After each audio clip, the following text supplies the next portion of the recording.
Hello friends, welcome to my channel Nish angel and I am Nisha. তোমরা সবাই কেমন আছো? আশা করি তোমরা সকলেই খুব ভালো আছো, আর আমিও খুব ভালো আছি।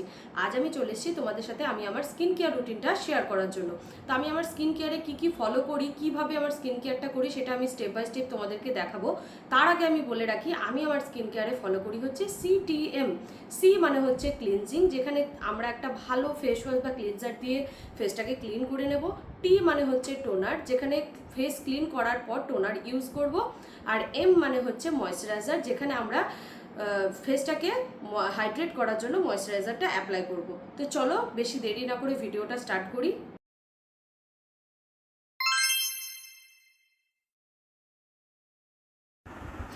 ফার্স্টেই আমি একটা অ্যাটিটিউডের ফেস ওয়াশ নিয়ে নিয়েছি। এটা হচ্ছে পিম্পল কন্ট্রোলের একটা ফেস ওয়াশ, খুব ভালো ফেস ওয়াশ। একটা সময় আমার খুব পিম্পলের প্রবলেম ছিল, স্পটও পড়ে যেত পিম্পলের জন্য।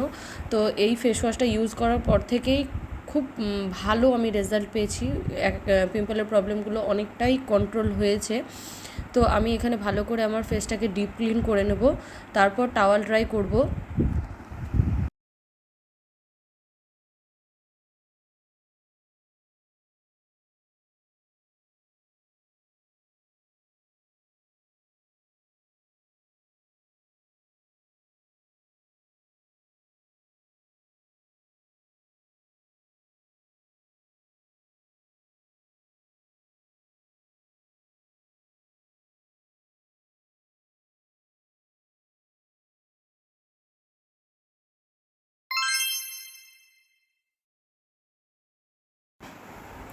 আমার ফেসটাকে ভালো করে টাওয়াল ড্রাই করে নেওয়ার পর আমি এখানে অ্যাপ্লাই করলাম ডট অ্যান্ড কিট টোনার। এখানে 3 থেকে 4 ফোঁটা ডট অ্যান্ড কিট টোনারটা নিয়েছি। তারপর আমি হালকা হাতে মাসাজ করছি। মাসাজ করার 5 থেকে 10 সেকেন্ড পর যখন ফেসটা হালকা একটু ড্রাই হয়ে যাবে, তখন আমি এখানে ডট অ্যান্ড কিট একটা সিরাম ইউজ করব। সেটাও ঠিক 3 ফোঁটা মতন ইউজ করব। তো হালকা হাতে মাসাজ করব। তোমরা এই প্রত্যেকটা প্রোডাক্টের যদি রিভিউ চাও তো আমাকে কমেন্ট করে জানিও, আমি প্রত্যেকটা প্রোডাক্টের রিভিউ তোমাদের সাথে শেয়ার করব। এগুলো খুব ভালো আমার স্কিনে কাজ করেছে। আমি এখানে হালকা হাতে মাসাজ করে নিচ্ছি। তারপর আমি এখানে ইউজ করব হচ্ছে একটা ময়শ্চারাইজার, যেটা ডট অ্যান্ড কিরি ময়শ্চারাইজার।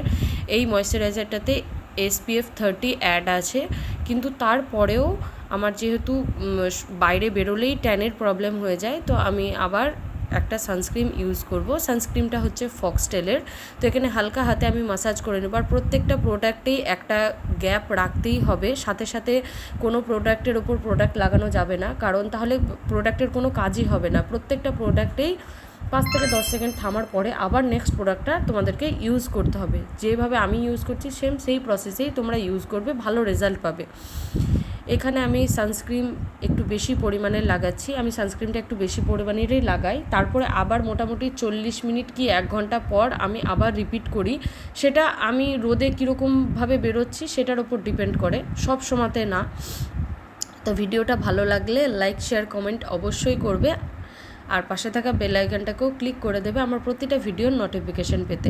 তো এখানে প্রত্যেকটা প্রোডাক্ট অ্যাপ্লাই করার পর আমি একটা ডট অ্যান্ড কি লিপ বাম ইউজ করব। এই লিপ বামটা বেশ ভালো, খুব ভালো না কিন্তু বেশ ভালো। এটা যেটা ক্লেম করে যে মানে আমাদের ঠোঁটে থাকা যে ট্যানটা সেটা রিমুভ করে, কিন্তু আমি এখন অবধি সেরকম কিছু বুঝতে পারিনি। আমি একদম জেনুইন রিভিউ দিচ্ছি। তো ঠিক আছে, ভিডিওটা এখানেই শেষ করছি।